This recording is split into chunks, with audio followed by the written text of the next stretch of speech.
Agora no ano 70 depois de Cristo, isso está se cumprindo literalmente, porque quando agora, depois desses dias, quase 5 meses, 153 dias de cerco, agora acontece a verdadeira invasão, depois que na verdade uma mulher pega e assa um próprio filho, quando vê ele morto, come esse filho, convida a sua vizinha para o comer, também cumprindo uma profecia bíblica que no passado aconteceria, que o povo de Israel, aconteceriam dias em que uma mãe, ela assaria um filho para comer e chamaria a outra mãe, e assim quando o general Tito, mesmo sanguinário tal como ele era, quando ouviu falar que uma própria mãe fora capaz de cozer, assar o próprio filho e o comer, isso causou uma revolta tão grande que até o próprio general Tito agora mande de uma vez por toda que se entre na marra na cidade de Jerusalém.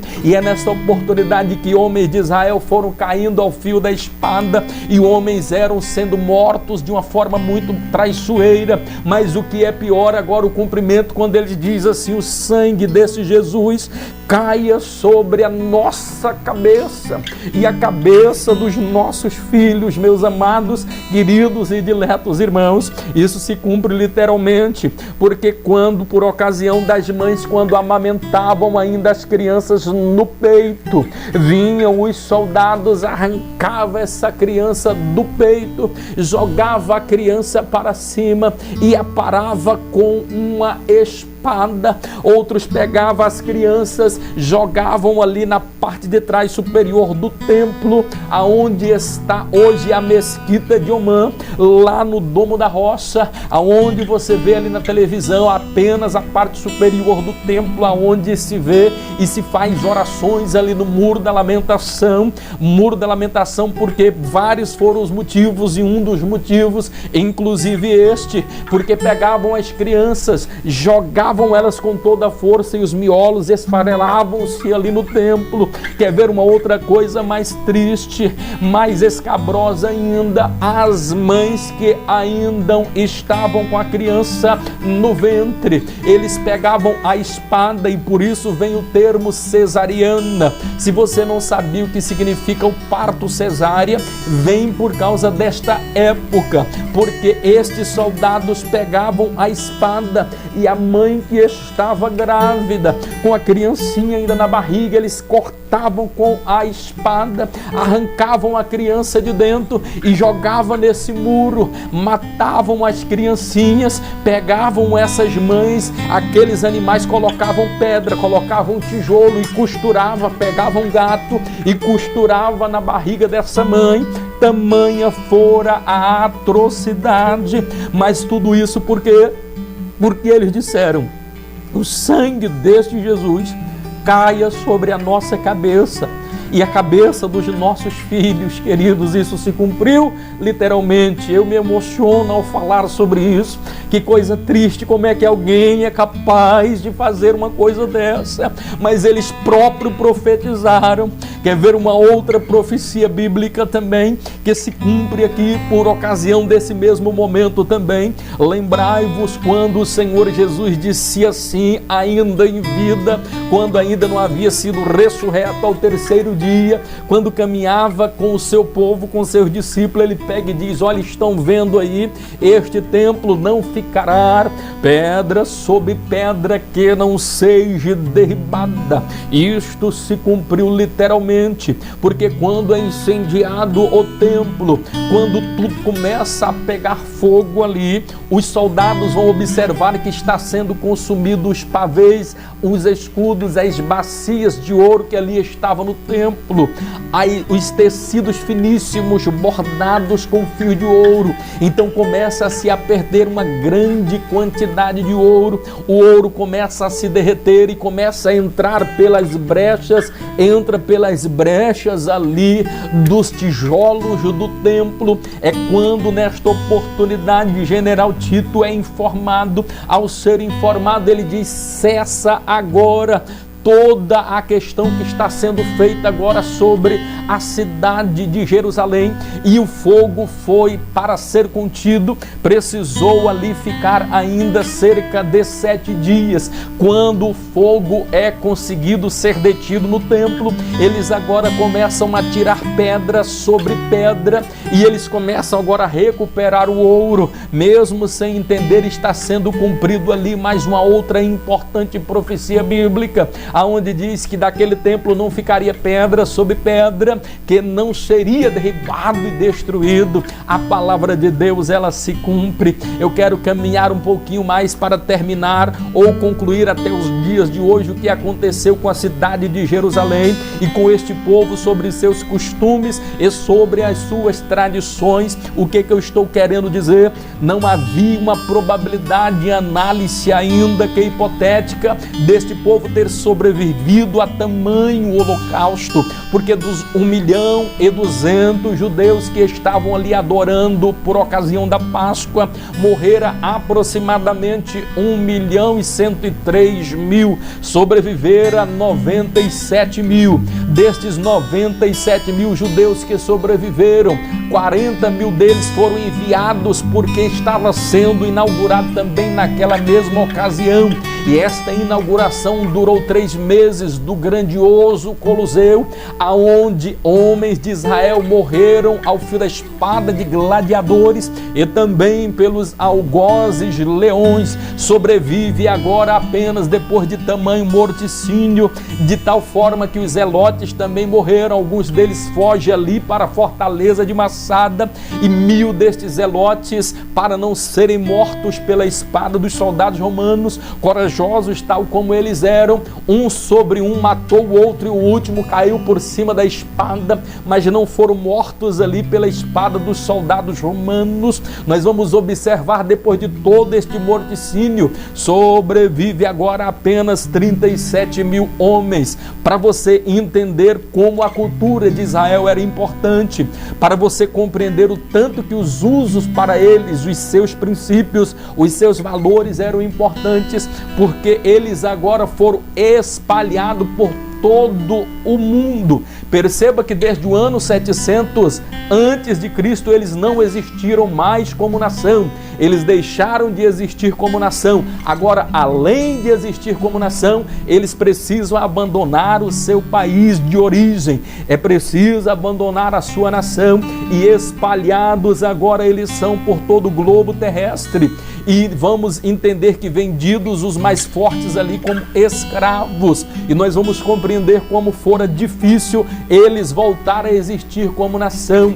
Agora entenda o valor de tudo isso, porque se eu me mudar, por exemplo, para os Estados Unidos da América, para o Canadá ou outro país de uma outra cultura diferente da minha, com comida diferente da minha, eu vou aprender a cultura de lá, eu vou estar apenas me adaptando depois de 10 anos, e quando eu retornar aqui para o Brasil, dificilmente eu conseguirei, na verdade, me adaptar. As pessoas que me cercam vão ver a diferença no meu comportamento, na minha linguagem, na forma até mesmo como eu falo. Mas Israel é diferente em mais de 2.700 anos longe, ou mais de 2.000 anos longe. Estou falando também dos outros 700 anos, mas longe da cidade, 2.000 anos, mais de 2.000 anos. Israel nunca deixou de adorar a Deus por ocasião da Páscoa, sempre festejando as 3 festas memoráveis. Os seus costumes, eles continuam perpetuando de geração em geração.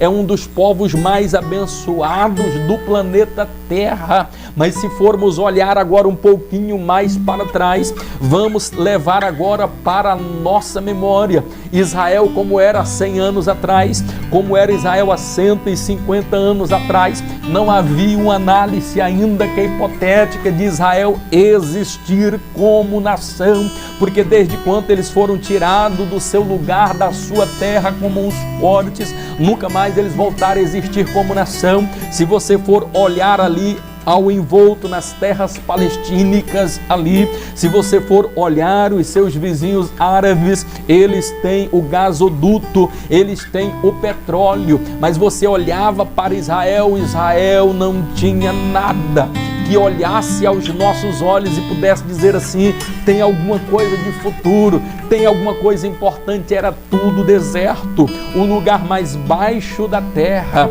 Parece tudo deserto, tudo tão triste, mas eu gostaria de vos lembrar agora e vos transportar para um dia que para todo judeu foi muito importante. O dia 2 de maio do ano de 1860. Nesse dia nasce o maior líder sionista que Israel conhecera, a saber, Theodor Herzl. O que é o sionismo? O sionismo era o movimento intitulado procriação ao Estado de Israel. E no dia 2 de maio do ano de 1860 nasce Theodor Herzl em Budapeste, capital da Hungria. Depois este homem, ele se muda agora para Viena, capital da Áustria, aonde ele se forma em jornalismo e também em direito. E é nessa ocasião que ele escreve um dos maiores best-sellers, o intitulado O Estado Judeu. Neste livro ele falava do seu desejo, da sua vontade de ver Israel voltando a existir como nação. Então vai chegar o dia lindo e maravilhoso no Concílio de Basileia, no ano de 1897. Este homem bate no peito, aonde estavam reunidos os maiores líderes sionistas na primeira assembleia ali. Ele agora vai dizer em alto e bom som, imbuído de coragem, de fé e fervor, ele levanta a sua mão, fica de pé, ele bate agora no peito e dizendo: dentre 5 a 50 anos Israel voltará a existir como nação. E isto se cumpriu literalmente, meus queridos, porque quando chega agora o dia 29 do mês de novembro do ano de 1947, o mundo estava vivendo os horrores da grande Segunda Guerra Mundial. Estava sendo terminada ali agora aquela terrível e sangrenta e tão terrível que foi esta guerra. Tantos milhares e milhares de pessoas, mas dentre eles nenhum fora tão marginalizado, nenhum fora tão perseguido como a nação de Israel. Mais de 6 milhões de judeus mortos em câmaras de gases e confinamento. Isto números oficiais, porque esse número ainda pode ser muito maior do que é na verdade relatado. Agora, quando Israel estão chorando, a nação, os judeus chorando, o movimento sionista espalhado por todo o globo terrestre, agora coloca em questão uma votação na sessão solene da ONU do dia 29 de novembro do ano de 1947. Quem presidia a sessão solene naquele dia era um brasileiro por nome Oswaldo Aranha.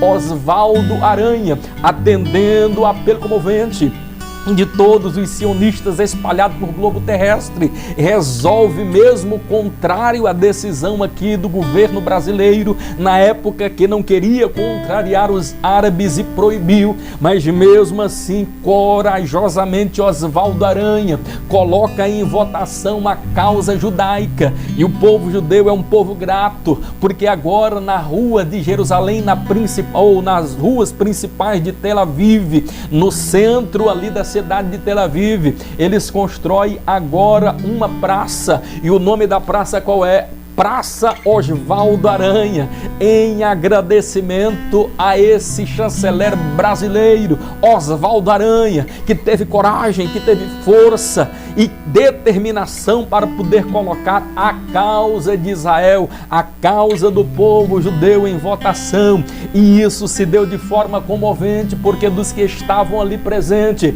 33 votaram a favor, 13 votaram contra, 10 se abstiveram e Israel voltou a existir como nação.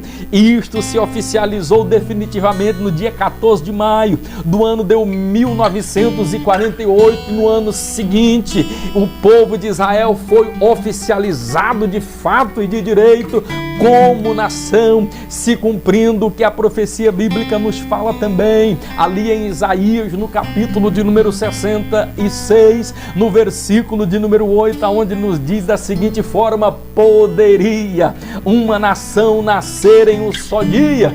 Porventura Israel está grávida e dará à luz a um filho. Tudo isto, queridos, em apenas um só dia, porque a votação se deu em um único dia. Deus é maravilhoso, Deus é tremendo, e de lá para cá não se passa um só dia sem que seja falado da crise no Oriente Médio. Que coisa tão majestosa! Este povo, que não havia uma probabilidade, uma análise ainda que hipotética, deles voltarem a existir como nação, porque ali tudo era deserto, este local tão pequeno. Porque se você for analisar no fator quantitativo, se um jato supersônico ele consegue atravessar de um lado ou outro do país em apenas 9 segundos, de tão pequeno que é menor do que o menor estado brasileiro, a saber, Sergipe. Contudo, tão minúsculo, os olhos do mundo estão voltados para Jerusalém.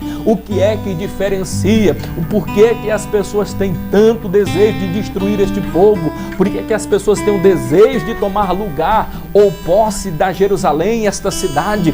Tudo isto é bíblico. Tudo isto, de fato, é um pano de fundo para nos mostrar que verdadeiramente Jesus está voltando para arrebatar a sua igreja. Este também é um dos sinais. Estamos falando de cultura, mas como negar que essa cultura também ter sobrevivido a tudo isto, sobrevivido a este holocausto, sendo perseguido através e ao longo de toda a história? Ninguém conseguiu extirpar este povo do planeta Terra, e os milagres são tão grandiosos, porque 6 dias após Israel ser oficializado como nação, este povo agora voltando para Jerusalém, nós vamos observar que após 6 dias desce agora no aeroporto de Tel Aviv cerca de aproximadamente 2 milhões de judeus que lá estavam na Rússia, que vão descendo agora um após um para repatriar esta cidade. O importante dizer que destes números, desse contingente,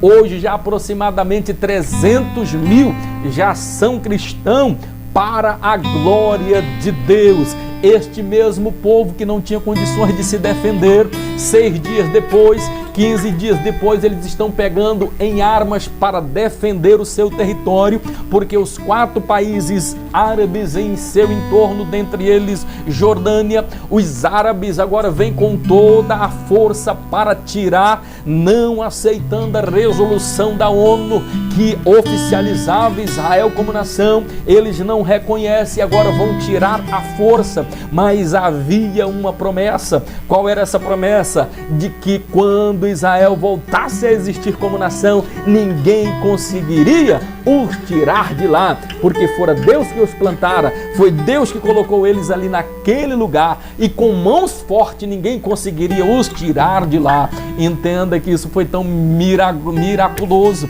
O povo agora foi abençoado. É nessa ocasião que vem agora uma ajuda muito mais do que bem-vinda dos norte-americanos. Os Estados Unidos enviam agora uma força bélica, enviam armas para este povo judeu, e eles, sem nunca terem pegado a maioria deles em uma arma, conseguem expulsar ali estes árabes que vinham tentando, sem nenhuma condição, eles teriam condições ali. Israel foi abençoado por algumas nações, inclusive o nosso Brasil, a partir dali começou a ser abençoado em várias áreas. Deixamos de abençoar Israel, deixamos de ser abençoado. Quer ver um outro grande exemplo? Estados Unidos só é o que é hoje, uma força tão grande, eu creio, porque antes ele não tinha toda essa força totalitária, mas desde quando eles começaram a abençoar a Israel, e hoje os países, a Arábia Saudita e também Jerusalém é os dois países que mais recebem dinheiro dos Estados Unidos da América, e por isso que os Estados Unidos foi tão abençoado. No ano ou nos anos que Israel deixou de enviar ajuda, sabeis o que aconteceu? O escândalo das precatórias. As casas não tinham valor, os Estados Unidos entrou quase que na bancarrota, tiveram dificuldade para se recuperar economicamente. Mas quando é que eles recuperaram isso daí, começaram a recuperar o seu poder econômico? Grande potência como eles hoje no mundo, quando voltaram de novo a abençoar Israel.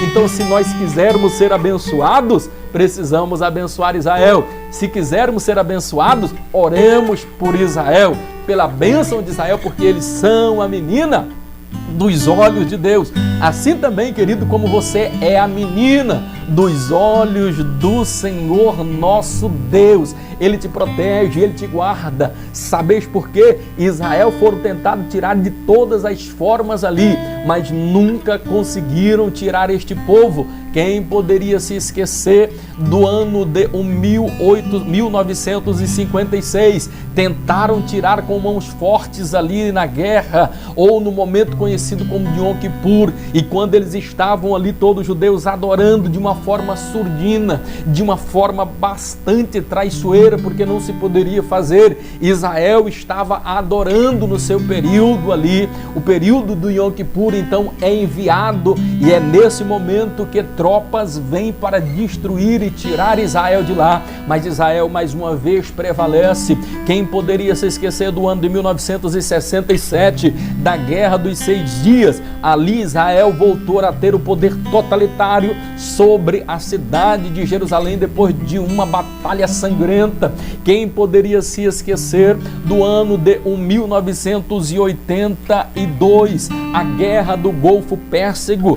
Mais uma vez Jerusalém, o povo de Israel prevaleceu. Quem poderia se esquecer do ano de 1991, conhecida como a Guerra do Canal de Suez? Mais uma vez Israel prevaleceu. O que significa dizer que quando Deus ele coloca a mão sobre alguém, quando Deus colocar a mão sobre a sua vida, alguém pode tentar lhe ferir, alguém pode tentar acabar com a sua vida, mas não vai conseguir, porque tu és um escolhido de Deus, és um abençoado por Deus, e um abençoado por Deus ninguém toca, porque Deus está contigo. É com você que Deus lhe dará a vitória, é com você que Deus tratará. Ninguém poderá tocar na sua vida sem que seja com a permissão de Deus. Louvado, engrandecido é o nome do Senhor Jesus. Para finalizar essa história aqui e já também finalizar o nosso conteúdo, entrando aqui na outra parte sobre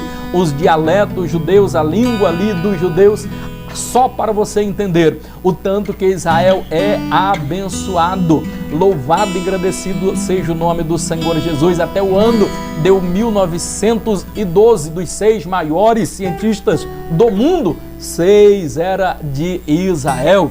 Se você não sabia, Israel tem a maior e a melhor e mais bem aparelhada frota aérea do mundo. Não é os Estados Unidos, são eles. Se você não sabia, dos mais de 900 prêmios Nobel que nós já temos, dentre eles Nobel da Paz, Nobel da Ciência, da Física, somando